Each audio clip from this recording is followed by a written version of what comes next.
Hello, everybody. Thank you for meeting to consider what we are going to do for an EHR, Electronic Health Record Request for Proposal, or an RFP, and for XY Gene. Today, we're going to talk about a few things, but the purpose of this is to upgrade or replace the current EHR system. And so a few things we need to consider is the current landscape. So if we look at some of the top EHRs, this will form into some buckets when we think about vital criteria going into what we need to submit for an RFP. If you look at places like Epic, we're going to get a lot of features. You can look at places like Oracle Health, where we're going to get a lot more global presence. Places like Meditech may offer better pricing. And then up-and-comers like Athena Health, who are becoming very popular in your affiliate practices and standalone practices for interoperability, kind of like App Store presence on their own functionality. These are things that we need to consider as a whole as we go into what will be the vital criteria. And so that brings us into really three major buckets that I'm suggesting that we put together in our RFP. First is the support. It is an extensive overhaul. It's not inexpensive to replace or upgrade our EHR, so we're going to need to know that we have full-time support. While we will typically have an IT team that helps with the in-house kind of clinical integrated network of what we do, we need to know that we have 24/7 access, especially as where it's a wide network from everything from our own EHR to laboratories to all the interoperability that we need. We need to have 24/7 support. So as we submit this RFP, one of the criteria will be what is the support level we're going to get. We can't afford downtime. Fill and function. While we'll see kind of several landscapes of EHRs out there, we'll want to know exactly what they have in functionality. I know places like have things like modules that they're becoming pretty extensive in with things like their genomics module. However, it really comes down to our staff at the end of the day on what they want to do from a persona level. And then I would say the third most important bucket would be interoperability. With the advent of some of the technology that's coming out every year at HIMSS, we see this where we need a better way to have a system of record more friendly to the idea of interoperability with our external vendors or partners, so they're not beholden to just one standard, not just the technology standard, but the clinical standard. And so as we go through the selection process, what I'm going to outline in the RFP is the process for proposals. It would be important for our strategic team to go through some actual demonstrations, so we see the functionality and the key things that we're looking for from our staff. Actually do some testing. Most of them will have some kind of sandbox environment. I would say that we need to curate that, not just get some kind of high level. We want very specific to our own environments, everything from our employed practices down to our affiliate practices.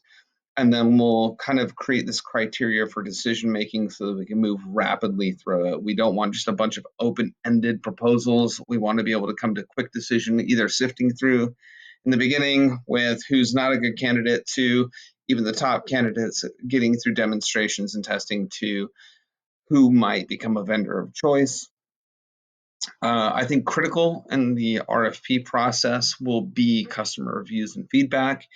And regardless if these are big legacy systems that seem to be big in the market, we really should look for input from those who have used the system, evaluation of how it's worked in practice, everything from PCP to specialty, and then also what the impact was. So with everything down to the minute that we are encountering a person through onboarding and throughput, we need to be able to measure impact and have accessible data. Sometimes those things get siloed.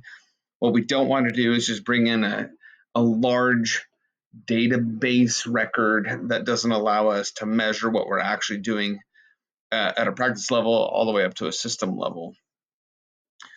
And so that brings us to ratings also becoming an important part of this. There's going to be a lot of vendors that may have promising offers, but they are not in the landscape long enough to get things like class ratings. So we're going to look at things, and I suggest that we propose anything relative to class ratings. If there's certificates outside of the normal purview of security, like, hey, what certificates do you have, like SOC 2 or HITRUST, these kind of things which show that they have been in and proven long enough, so we can see what organizations have given them ratings, have an evaluation of those ratings, where do they lie, and then be able to garner some benchmarks in that so that we can consider some risk mitigation. It doesn't mean it should exclude every technology out there, but it should give us a strong lane to consider our options, and perhaps even a hybrid of options. That'll come into the last part, which we need to consider, which is the pricing. In the request for proposals, we'll want to know duration. I know that typically, depending on stand-up, we're going to be looking at a minimum of a 3 to 5 year contract. That's typically what these EHRs are going to look at for an ROI. They're probably going to break even on their end, or they'll say at year 3. We'll look at the costs, everything from things like stand-up fees, reoccurring fees. We'll really want to vet that there's no boogeymen in the fees as far as not just consulting, but any kind of services that are buried. We don't want any surprises, so that's why we will require for them to submit in the RFP their standard service level agreement. It wouldn't be a bad idea to also include a version of their BAA and or the master service agreement, but service level agreement would be at least what we understand versus the cost per hours put into and what we can expect, and does it in fact match up against what they're offering around the clock with us as a partner. So just kind of a conclusion, we'll have, going into this RFP scenario, reviewed kind of the top landscape. So we obviously know some of the top vendors, Epic, Oracle, Cerner.